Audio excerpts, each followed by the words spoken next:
Hi friends, this is Simran. A very warm welcome to all of you in my channel The Recipe Hut. In this video, let's learn how to make almond cookies. It's a super quick and easy recipe. You'll be able to make these cookies within 30 minutes and they taste absolutely delicious. In this video, we will learn two different methods to bake the cookies. The first one would be to bake it in the oven and the second one would be to bake it on the gas stove. I'll also be showing you how you can save these cookies in the freezer to bake it fresh when needed. I am going to share some very important tips towards the end of the video, so make sure you watch it till the end. These cookies are going to be sweetened with jaggery instead of refined sugar, which gives it a very nice nutty flavor and makes them more healthy too. They are going to be super crispy, but at the same time they will literally melt in your mouth. Let's see what all ingredients we will need to make these. Almond flour 3/4 cup, that is 90 grams or 3 ounce. I am using homemade almond flour and I'll also be adding the link in the description box on how to make it. If you want, you can check it out, or feel free to use store-bought almond flour instead.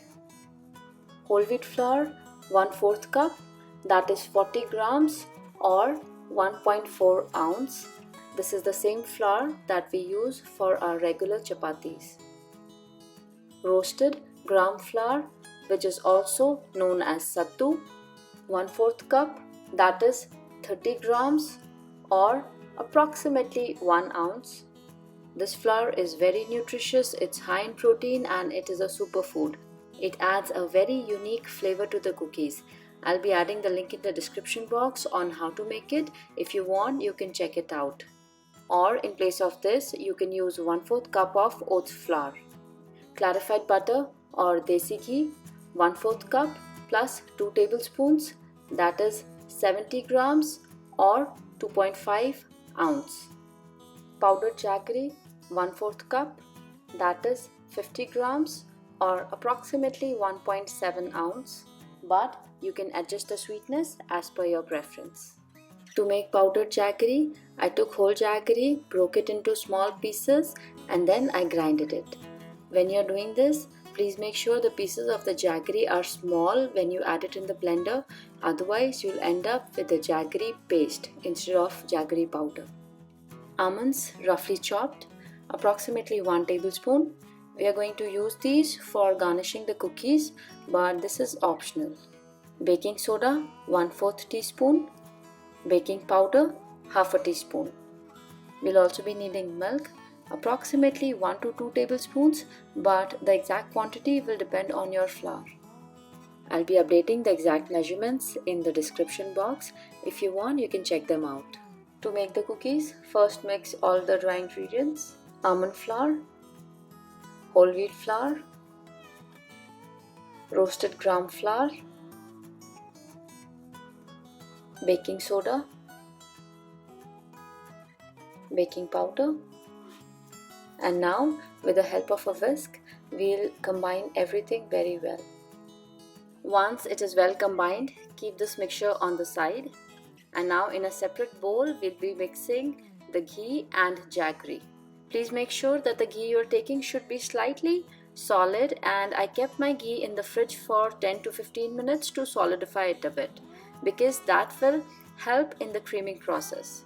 To this, add jaggery.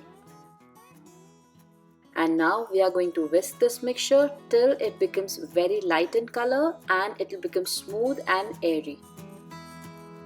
Doing this step will ensure that you end up with the cookies that will melt in your mouth. This step will take approximately 5 to 6 minutes, but it's totally worth doing it. Remove all the lumps. It's been a few minutes we have been whisking this, and now you can see that the mixture has become very light in color and nice and fluffy, and it is so smooth. At this stage, we'll be mixing the dry ingredients to this that we had kept aside. And now, very gently, we are just gonna mix this. Please note, we do not need to knead it, we just want it to come together. Once the ghee and the jaggery mixture is nicely incorporated in the flour, At this stage, we'll add the milk. I'm adding 1 tablespoon first, and now again we'll mix it and try to get it together.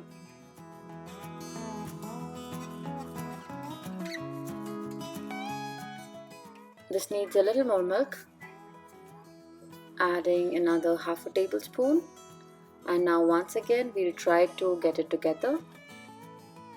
Please make sure not to add too much milk at the same time and add little by little, because otherwise your mixture might get very loose.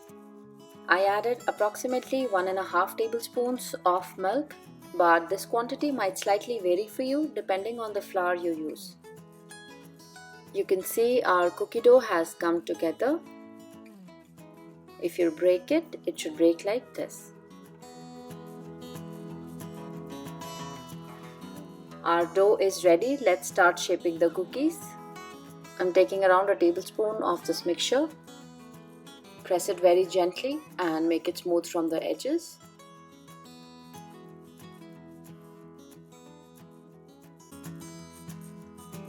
We have shaped the first cookie. Let's transfer it on the baking tray. Similar manner, we'll be making the second one. We are keeping the cookies this size because once we bake it, they are gonna almost double in size.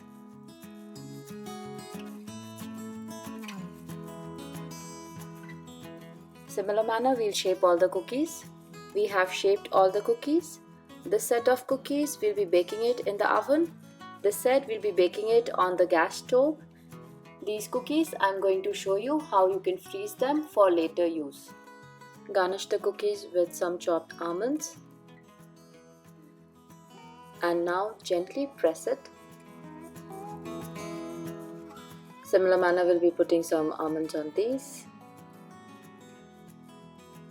Press them as well.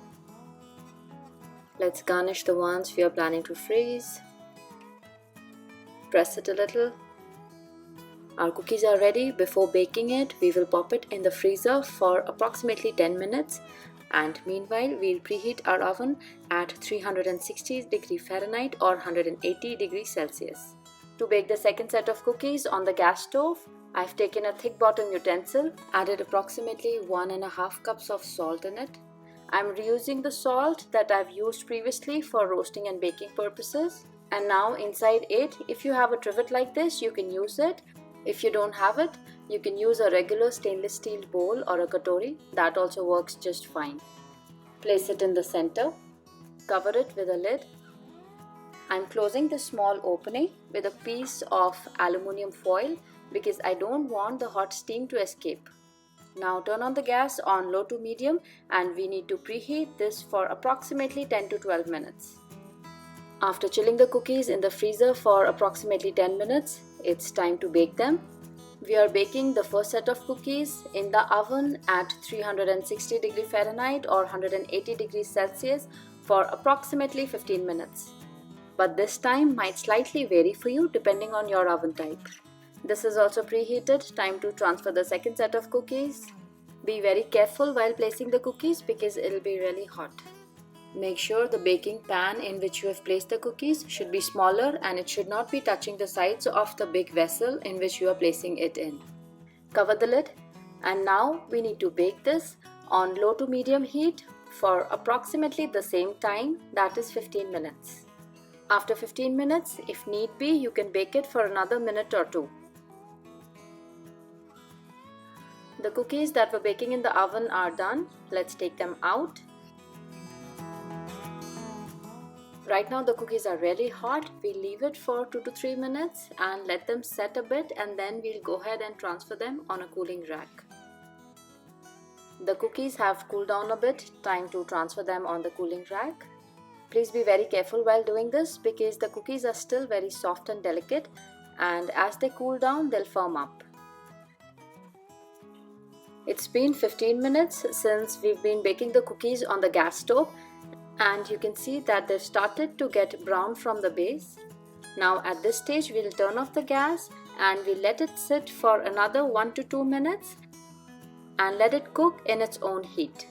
It's been 2 minutes. Let's open the lid and look at the cookies. They smell so good, and you can see how well they have baked on the gas stove as well. One very important thing to keep in mind is that once you see that the cookies have started to brown, you need to turn off the gas, because if you try to brown it further, there are chances that the cookies will get burnt from the base. Now we'll take out the baking pan and we'll let them sit again for 2 to 3 minutes, and then we are going to transfer it on the cooling rack. It's been a few minutes, time to transfer these cookies on the cooling rack as well. These cookies will also be slightly soft right now, but as they cool down, they'll firm up.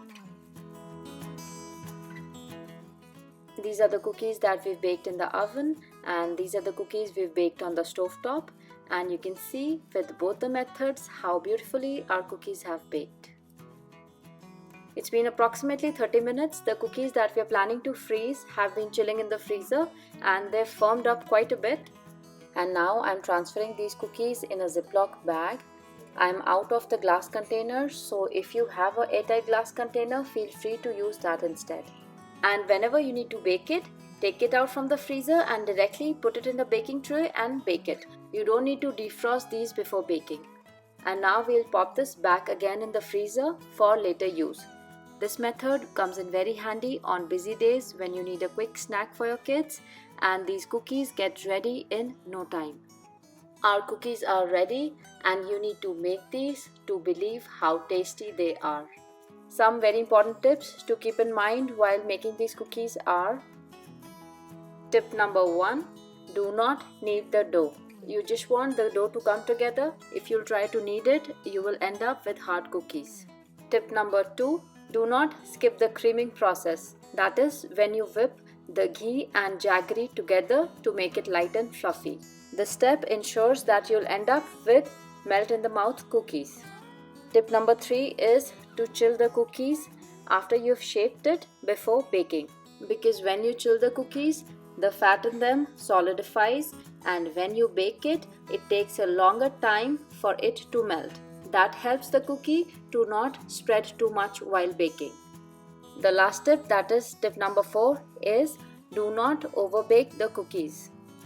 Almond flour gets burned really quick, and if you try to overbake it, the chances are you'll end up with burnt cookies. Enjoy these cookies with some milk or a cup of tea. Do give these delicious and healthy cookies a try, and if you try it, do not forget to tell us in the comments how it turned out for you. Thumbs up if you've liked the video, share it with your friends and family, subscribe, and also click on the bell icon so you get an update when I upload a new recipe. Thanks for watching.